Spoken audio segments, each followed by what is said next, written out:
Welcome to the Surviving to Thriving podcast, where we're dedicated to helping you break free from chronic inflammation and get your life back. I'm Dr. Rachel Yeager, naturopathic doctor and medical intuitive, and the founder of the Surviving to Thriving method of chronic illness recovery. Join me as we uncover strategies for overcoming health challenges and restoring your physical, mental, emotional, and soul health. Together, let's embark on a journey to thriving.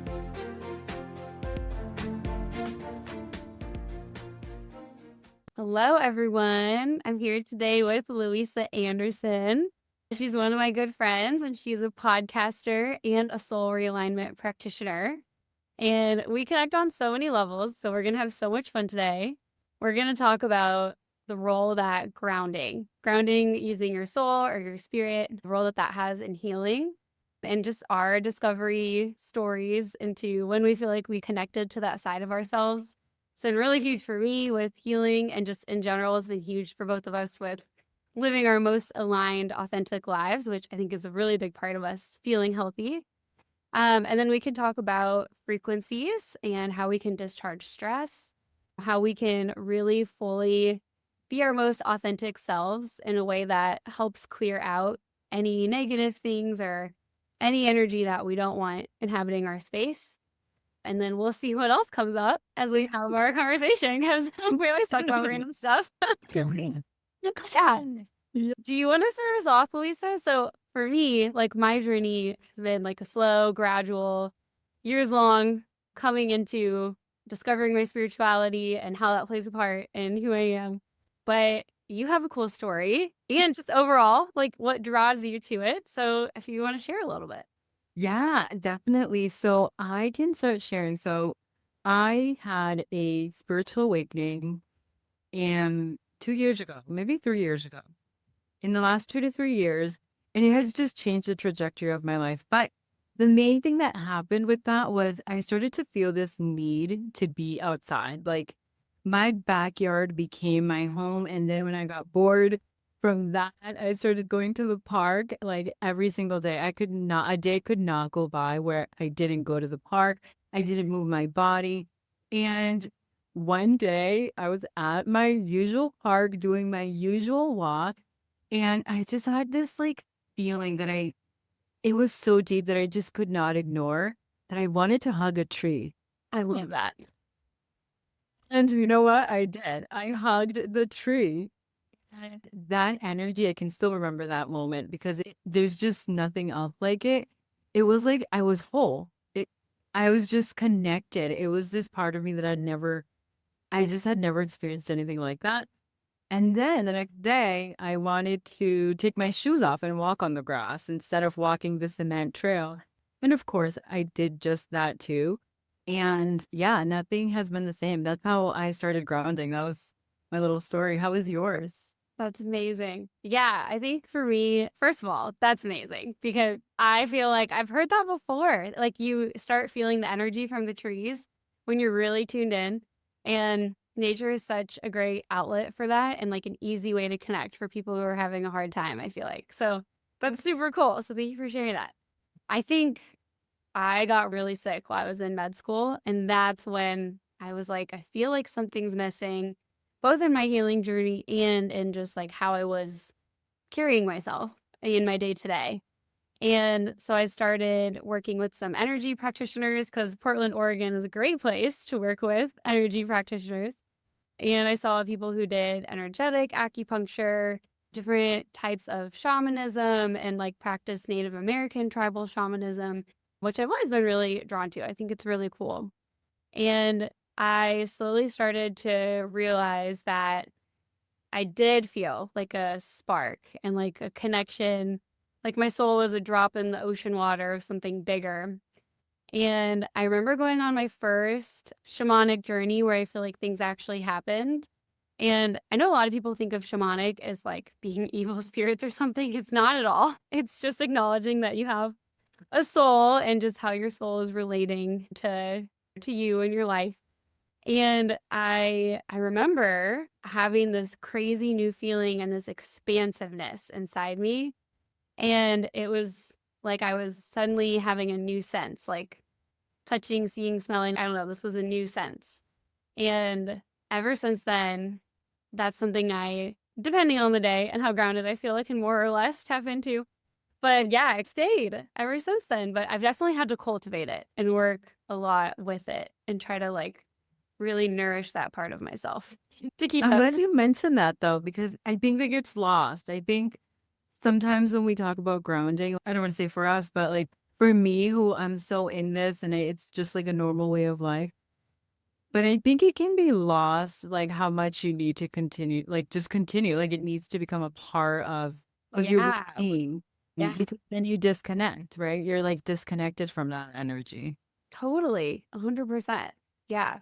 Yeah. So I think that one of the hardest things to go through when it comes to chronic inflammation and chronic illness is combating your mind and navigating the mental part of things. And it's so easy to let yourself get swept under and be in that fight or flight state all the time.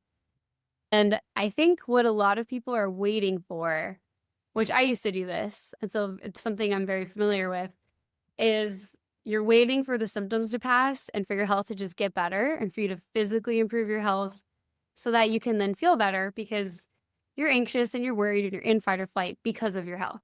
So you're like, if only the trigger is just gone, then things will go back to normal and I'll be good. And so, I need to go, go, go and problem solve and push my way through to being on the other side of these problems so that I can feel mentally stable and things feel good. And what happens with chronic inflammation is you're peeling the onion. And so things feel better and then they feel worse. And they feel better and then they feel worse.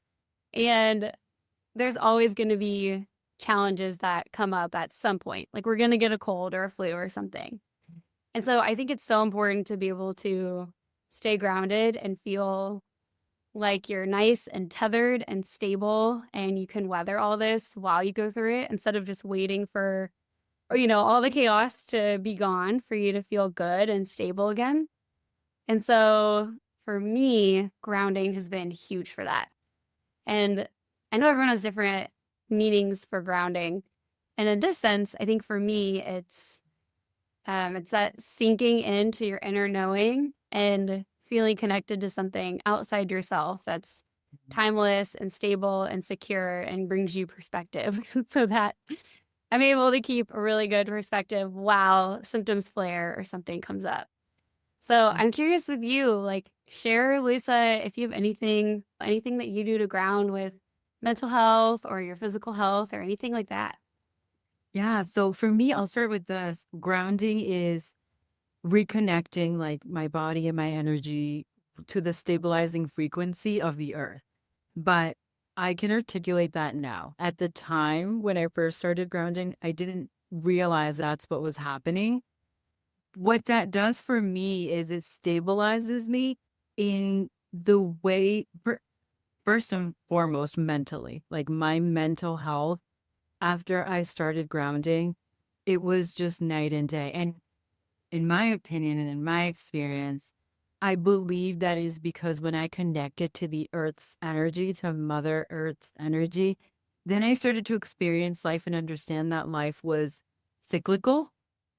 And I think once I was able to understand that, grounding became so essential and so helpful because I could now mentally weather any storm. Instead of waiting for things to pass, I understood one, that it was going to pass. So I would feel better or I would feel worse, but then I would feel better or I would feel Right. worse, you know? So it was really helpful for me in that way. It really just allowed me to understand that, hey, the best thing that I can do is be level enough so that when things are thrown my way, that I can manage them, that I can emotionally and mentally be prepared to understand and be able to continuously allow myself the ability to know really that, hey, this is temporary. Yeah, I love that. Yeah. And I love that you mentioned the Earth's frequency because there's the Schumann resonance, the Earth frequency, that if we're talking about actual frequencies, that's a frequency our body's used to. And so it feels really natural and calming. And I think there's a reason that even research shows that birds singing or listening to crickets or whatever, all these nature sounds, these are all calming frequencies if you look at what frequency they're actually vibrating at. And I think there's a reason that our brains love that. Like the nature frequencies are so calming, even to our physical systems. Yeah, I agree. I think without being aware of that, it can sound a little or a little True. a little crazy, but I love that you share that because I think the notion, the awareness can really help put it into perspective. Yeah, 100%. I think with the grounding, everyone has their own beliefs with spirituality or religion, and this can be applied in any way. But I do feel like the cyclical part that you were talking about, I feel like for me personally, a big part of feeling at ease in the current and the present is it feels true to me that my soul has lived multiple lives and that I'm going to live more lives after this. And so knowing that my soul is learning, I'm on a journey, and what feels like a big thing to me, because it's the one life my brain right now knows, is actually just like a thread in a huge journey. And so that always brings me perspective. I think it's like looking at the stars at night and you feel so small. I think it's the same energy that comes with that whenever I think of I did choose to be here and I'm here for a reason and this isn't my only life. Like that brings me peace actually. Yeah, for me too. I same belief. I have the same exact belief that this is one life and I've had many lives before. And it levels me, kind of the way that you said, because for me, I tend to look at it as a learning experience most of the time.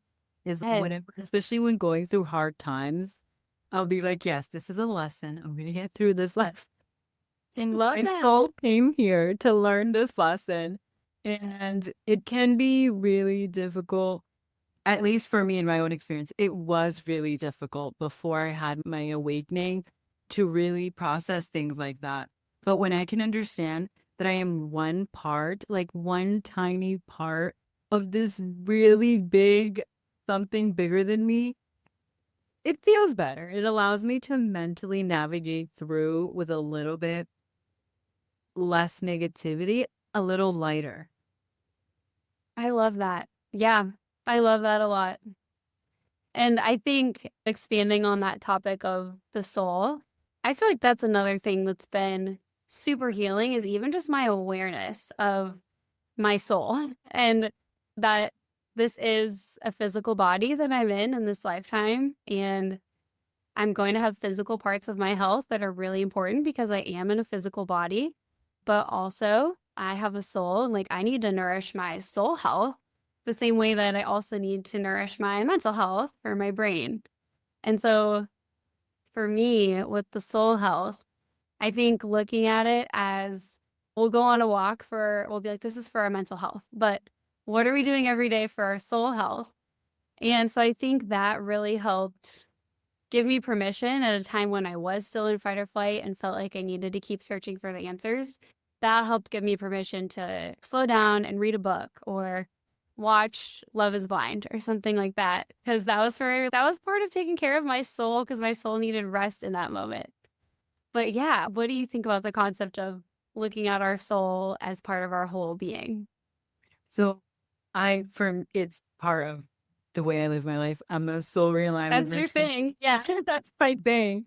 And one of the things that I do when I do soul readings, right, is I go back and I try to understand what energies are still with us from past lives that are affecting our current life.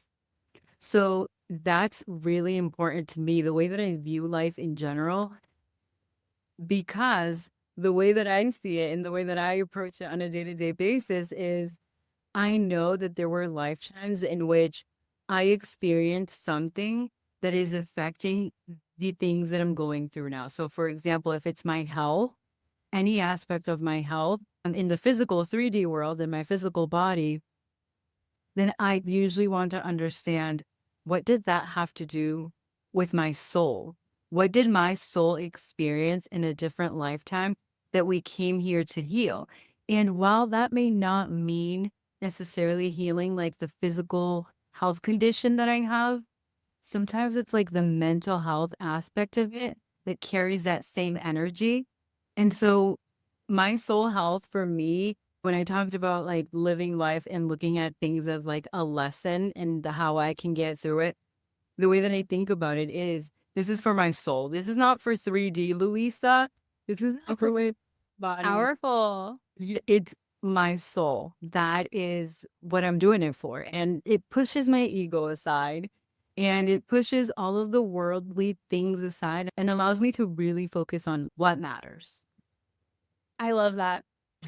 And I feel like one of the biggest revelations for me, for the longest time, I was pinging back and forth between physical health is the priority or soul, spiritual, this other reality that is harder to actually see, that being the most influential. And I feel like the answer is always like everything in moderation and everything's a gray space.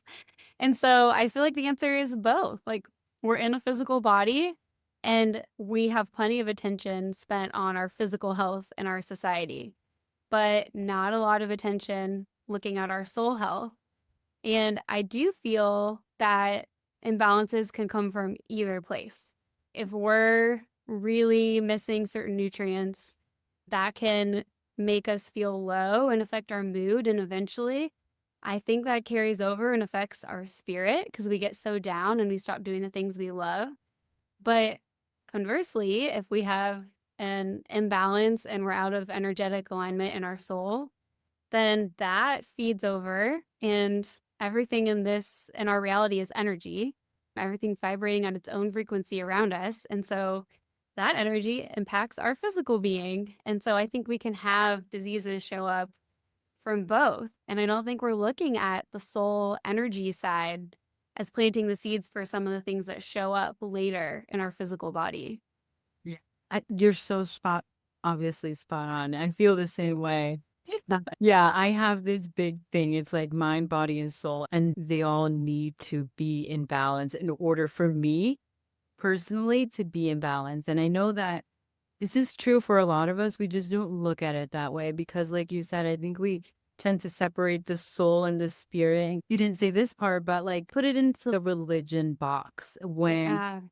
that's not what we're saying. We're saying is whatever way that comes through for you, you need to take care of that aspect of it too. Because if one of those parts is imbalanced, then the whole thing's imbalanced because the frequency, and this is what I love about the work that I do, is understanding because I'll get a scenario of something that someone experienced in a past life.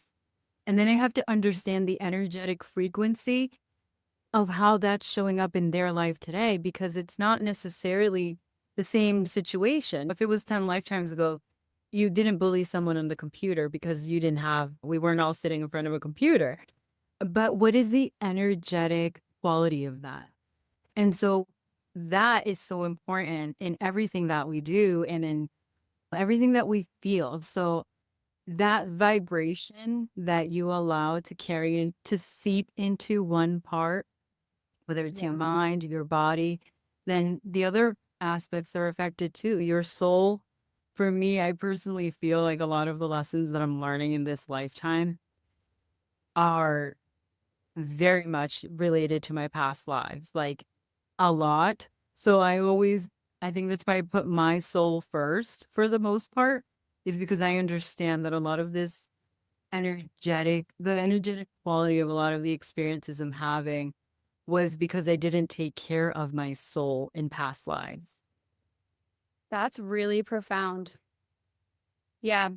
I think for me, a lot of it, and a lot of the people I work with, I see this in people with chronic inflammation all the time, is growing up doing people pleasing tendencies or feeling like it's your job to care for other people and, how other people feel and react to things, thinking that you need to influence that. And so I think that even things like that we don't think about, we're like, oh, that's just part of our personality or behavior. I think that is coming from soul energy and that's impacting our physical health. Because if other people come first, then what energetic vibration is that? What signal is that sending to our body? So I think that stuff too, things we tie to our personalities is really important too. Yeah, I absolutely agree because I think it keeps us stuck in a sort of cycle where we're not we're not prioritizing ourselves, right? I can speak to this from experience. Like my awakening had to shake me up for that. There was everything and everyone that I put before me. And so it started energetically, in hindsight, of course, started all energetically. It began to seep. It was like my soul felt like it was dying. I was doing nothing for myself. I wasn't journaling. I wasn't taking care of my physical health. I wasn't taking care of what I ate. I wasn't even taking care of just the everyday stuff. Like, how do I want to look? How do I want to feel? And it started that way for me. And I feel like once my soul felt like it was just dying because we came here and we were like 30 years in and we were getting nothing, no joy out of the experience. I feel like it was really like, okay, now look at other parts of your life. And by the time I was paying attention to my mind and my body, it was doing the same exact thing that I had been doing to my soul, which was just like crushing it and not taking it into account. Wow. And I was 80 something pounds overweight. And when I finally realized and put it all together, it was like, that's why I needed to have that spiritual awakening. I was completely lost to the notion that I was a whole, that my mind, body, and soul needed to be connected. Otherwise, there was always a missing piece. There were times in my life where I was physically healthy, eating great, all the right things, all the right nutrients. I didn't have inflammation. And then there was another part of my life where I was going to therapy. I was doing all of the things for my mental health to be well. And there was always something that just was missing. I feel the way that I do now, completely whole. That makes sense. And I think that's just such a common thing to focus on each thing at once. And something I think is really interesting is it seems that if we improve one of these areas, our brain mental health or our physical health or our soul spiritual health, like once we up level that, then we have more space to pull up the other areas. But we're bouncing between one and another. Because I think it's hard to have really connected, deep soul health when you're in 10 out of 10 pain every day. Like that level of physical pain is so distracting. And it's like Maslow's hierarchy. Like it's hard to get past our basic needs and be able to dive into that stuff when we're having such a foundational physical onslaught against our well-being every day. And so it seems like once we get the physical symptoms under control, and then we have more attention to look at the mental health and we can move that up a step. And then we have space to look at our soul spirit health and move that up a step. And then because we've up leveled our mental health and our soul spirit health, then we're more regulated and we have way more space to look at our physical health and help improve that some more. So I feel like it's this three-legged system and each level you can keep walking up, but you've got to pull up the other levels as you go. Yeah, you just described the last 2.5, 3 years of my life. Same for me too. Yeah. Yeah, it's been it. And the beautiful part of it, I lived in fight or flight mode for most of my life just because I had a very traumatic childhood. And the most difficult part for me, which I didn't actually get to choose because of my awakening, I was just prompted into it. Here you go. But the most difficult time, even the times that I had tried before that, was getting started. And then the consistency that is required to be able to maintain that new level that I've gotten to, because it does require making big adjustments. And they don't have to be made like right now, these big leaps. But I think that until you start, you don't understand or see that you're not going to start, you're not going to make big leaps. You're going to take little steps. And when you look back, you're going to be like, that was a big leap. But yeah, I think that's such an important part of being empowered to be able to continue to do things like grounding, to be able to do the mental health work, to be able to do the physical body work that is necessary to get to that next level and be able to deal with the difficulties of our health because they arise. We all experience them. Obviously, not all to the same extent because chronic illness is not something everyone has. I think if we can at least start. Yeah, Yeah. I agree. And I think for people starting out, it can be such a helpful reminder that healing is not always pleasant. And people talk about the dark night of the soul. It's like the going to therapy. You're doing therapy for every part of yourself. And it can be intense and it can be really uncomfortable. And I think moving through that gives us skills for how to sit with discomfort and how to sit with parts of ourselves and how to be okay looking at all parts of ourselves and as a whole person, taking that really holistic view of ourselves and being okay with that and working on things. And I think it does require a certain level of openness to be able to open yourself up to feel those emotions and process those things. And I feel like it all boils down in some regard to self-love. If we have enough self-love, we can power through this hard stuff. And sometimes we start out with not a lot of self-love. And if we can have support from other people or even just enough oomph from ourselves to take one step, I feel like that grows even as the hardship might grow temporarily. Is like we really start to trust ourselves and really love ourselves enough to push through the discomfort because we want what's on the other side so badly. Yeah.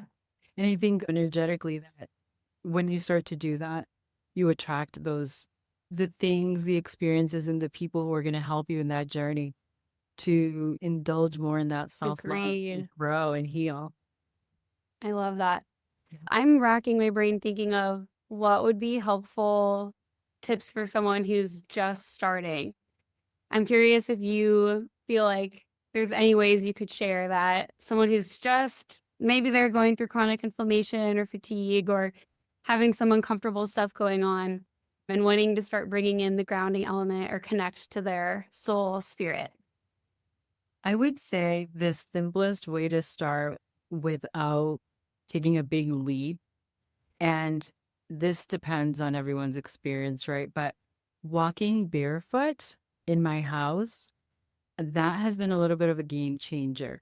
And sitting down on the ground, I prefer to do it on grass, but if you can sit on the ground, even if it is inside or as close to the ground as possible, and just place your hand in your heart and set the intention of feeling grounded. And I think it'll also help you identify start to identify at least what feeling grounded means for you. I love that. Yeah. And I feel like that physical contact with the earth can be so helpful. And for me, I like to imagine, because I truly believe this, that the earth is this alive, almost like a sentient being, and it wants the best for us. Like it has great intentions for us. And for me, since I'm such a visual person, imagining that I had tree roots coming down from the soles of my feet, going down, anchoring in toward the center of the earth. Not just that, but then also feeling the energy coming back up. I think once I was able to feel the energy coming back up from the earth and just imagine it, like I didn't have to feel it at first, you're just visualizing it. And I think that fostered a lot of connection, like my energy flowing down, earth's energy flowing back up in. And that really helps with feeling part of something bigger when it feels like you don't know where to start. I think that's really cool. Yeah, I love that. You should do a meditation. Yes, I love that. One of the meditations that I used to do a lot was as I would breathe out my carbon dioxide, imagining the trees breathe, like intaking that, inhaling that, and then the trees breathing out the oxygen that I was breathing in. And it's just helps with that connection. I think the connection is the first part of feeling that grounded feeling. Yeah, I totally agree. I think it's the strongest because that's what I became addicted to was that connection. Yeah. Feel that again. Yes, yes. And I would meditate, and after having a lot of time spent clearing my mind at first, because it doesn't come naturally at first. You really have to try. But over time, being able to let that quiet come in, I felt like I was just lost, like in a good way. I was part of a big ocean, like a big sea of things. And I didn't feel that personal, strong identity of self that I feel when I'm just living my day to day, going about my activities in a day. And I think that was a huge way to feel part of something bigger as well. Yeah, I love that. And I think that's important. I think that's such an important part of like the soul part is understanding that you are part of something bigger and that Yeah. what we do does matter.